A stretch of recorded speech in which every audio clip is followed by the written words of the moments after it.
résoudre l'inéquation moins x plus 4 sur 2x plus 1 inférieur ou égal à 1. Alors voilà une inéquation qui est quand même un petit peu délicate. On pourrait se lancer en se disant qu'elle est simple. Je te montre ce qu'on pourrait songer à faire, que moi-même j'avais songé à faire lorsque j'étais élève.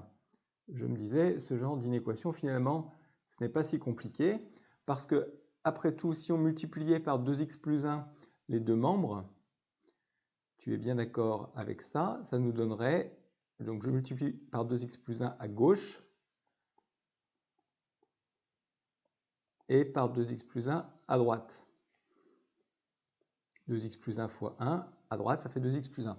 D'accord? Et puis, la multiplication par 2x plus 1 à gauche élimine la division par 2x plus 1.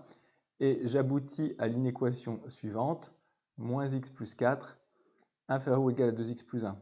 Et là, on se dit, bah, du coup, là, j'ai une inéquation qui n'est pas compliquée. Je vais mettre tous les x dans le même membre et je vais m'en débrouiller. Je m'en suis bien sorti. Je suis assez subtil. Voilà, on peut se complimenter en se disant ben, j'ai vraiment simplifié cette inéquation où il y avait un dénominateur avec des x, tout simplement en multipliant par 2x plus 1 chacun des membres. Mais cette démarche n'est pas correcte. Cette démarche n'est pas correcte du tout et je ne sais pas si tu peux te douter de la raison pour laquelle elle ne marche pas. La réponse, c'est que multiplier par 2x plus 1 chaque membre, eh bien, ce n'est pas légitime de faire ça, puisque en multipliant par 2x plus 1, on multiplie par une quantité dont on ne connaît pas le signe. On ne sait pas si 2x plus 1 est positif ou négatif, ça dépendrait des valeurs de x, et dans ce cas-là, on serait obligé de distinguer deux cas. Tu sais que quand on multiplie une inégalité par un nombre négatif, ça change l'ordre. Et donc, ça change tout en réalité, du coup, changer l'ordre. Donc ça veut dire que dans certains cas, ça change l'ordre et dans certains cas, ça ne change pas l'ordre. Et là, tu vois, j'ai fait comme si on pouvait multiplier par 2x plus 1 des deux côtés, quelle que soit la valeur de 2x plus 1. Donc ça, c'est faux.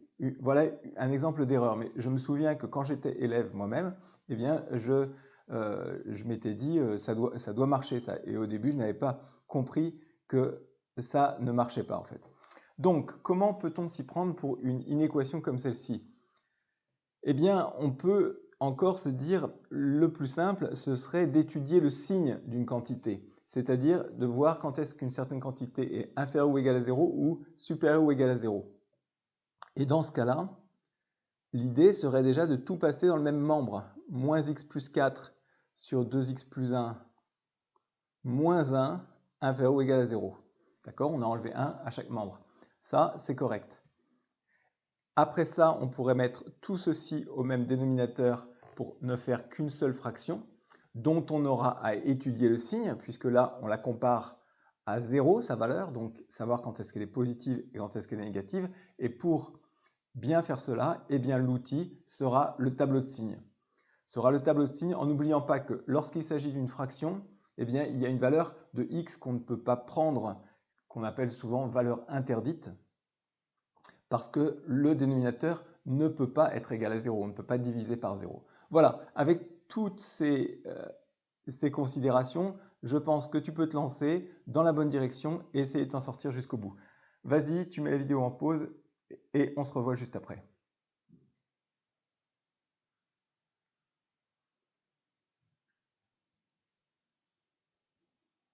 Alors, voici donc notre inéquation. Donc j'ai ramené le 1 en moins 1 dans le membre de gauche. J'ai tout simplement soustrait 1 aux deux membres ou ajouté moins 1 aux deux membres.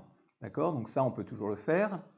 Et cette fois-ci, je vais mettre l'ensemble en une seule fraction. Donc je mets les deux fractions au même dénominateur. D'accord? Donc le 1, je l'écris 2x plus 1 sur 2x plus 1. Ainsi, j'ai deux fractions qui sont toutes les deux sur 2x plus 1. Maintenant, il faut que je fasse la soustraction des deux numérateurs. Donc j'ai moins x plus 4 moins le 2x plus 1 tout entier. C'est pour ça que je l'ai mis entre parenthèses. Si on saute cette étape, il faut bien penser en tout cas à effectuer le moins sur l'ensemble de 2x plus 1. Donc cela nous fait moins x plus 4 moins 2x moins 1, puisque le moins devant la parenthèse ici, eh bien, va s'appliquer aux deux termes de la parenthèse, donc à 2x qui devient moins 2x et à 1 qui devient moins 1. Maintenant, je compte mes x au numérateur. Moins x moins 2x me fait bien le moins 3x que j'ai ici. Et 4 moins 1 me fait bien le 3. J'ai donc moins 3x plus 3 sur 2x plus 1 inférieur ou égal à 0. C'est exactement une inéquation équivalente à l'inéquation de départ. Donc l'inéquation de départ revient à résoudre cette seconde inéquation. On a travaillé par équivalence. C'est-à-dire qu'à chaque fois qu'on a dit quelque chose de nouveau, c'était exactement la même chose finalement. Ça signifiait exactement la même chose que la ligne précédente. Voilà. Alors, pour étudier maintenant le signe de ceci, eh bien, on fera un tableau de signes pour moins 3x plus 3 sur 2x plus 1 afin de savoir pour quelle valeur de x c'est négatif puisque le but est de savoir quand est-ce que c'est inférieur ou égal à 0. Alors, pour cela, il est important de savoir quand est-ce que moins 3x plus 3 égale 0 et quand est-ce que 2x plus 1 égale 0. Donc, on résout ces deux petites équations. À la rigueur, ça, on peut le faire au brouillon. Donc, moins 3x plus 3 égale 0, ça revient à dire moins 3x égale moins 3. 2x plus 1 égale 0, 2x égale moins 1. Et donc, on obtient que moins 3x plus 3 égale 0 lorsque x égale 1 et 2x plus 1 égale 0 lorsque x égale moins 1,5. Donc, voilà les deux valeurs importantes de x pour notre tableau de signes. Le quotient moins 3x plus 3 sur 2x plus 1 n'existe pas, donc ça je le précise quand même, pour x égale moins 1,5. C'est ce qu'on appelle une valeur interdite. D'accord? Alors, elle est importante cette valeur parce que c'est la valeur où 2x plus 1 vaut 0, mais aussi elle est importante parce que de toute façon, on sera obligé de ne pas intégrer cette valeur dans nos solutions quoi qu'il arrive, puisque si on prenait x égale moins 1,5, eh bien on ne pourrait pas faire le calcul de cette fraction puisque ça ferait une division par 0. Alors, on en arrive à notre tableau de signes. Là, on a nos deux valeurs, moins 1,5 et 1. X qui va se promener entre moins l'infini et plus l'infini. Alors maintenant, mes deux valeurs créent des compartiments dans mon tableau. Attention, la valeur moins 1,5, on a dit que c'était une valeur interdite, donc je mets une double barre pour le signifier. Ici, pour signifier que le quotient moins 3x plus 3 sur 2x plus 1 ne sera pas calculable pour x égale moins 1,5. D'accord? Je mets aussi ceci comme information que lorsque x égale 1, moins 3x plus 3 vaut 0. Et lorsque x égale moins 1,5, 2x plus 1 vaut 0. Bon, on ne pourra pas calculer le quotient, ça c'est vrai, mais 2x plus 1 vaut bien 0. Maintenant les signes. Alors moins 3x plus 3, le coefficient ici, coefficient directeur de cette simple fonction affine est négatif. C'est donc une fonction strictement décroissante qui passe par 0. Donc le 0 va séparer le plus des moins. Elle est d'abord positive, puis il va diminuer jusqu'à atteindre 0, puis il va encore diminuer pour être négatif. Donc les plus de ce côté-là du 0 et les moins de l'autre côté. Pour l'autre, eh bien, c'est l'inverse. C'est une fonction affine croissante puisque le coefficient directeur est positif. Donc, elle est d'abord négative, croît jusqu'à valeur 0, puis va devenir positive. Donc, le quotient, eh bien, plus divisé par du moins, du positif divisé par du négatif, ça nous fait du négatif. Du positif divisé par du positif donne positif, et du négatif par du positif donne du négatif.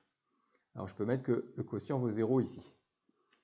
Voilà. Alors maintenant, ce qu'il va nous falloir observer, c'est la zone dans laquelle ce quotient est négatif, puisqu'on veut connaître les valeurs de x, d'accord, pour lesquelles ce quotient est négatif. Alors, on constate que moins 3x plus 3 sur 2x plus 1 est inférieur ou égal à 0 lorsque x est entre moins l'infini et moins 1,5.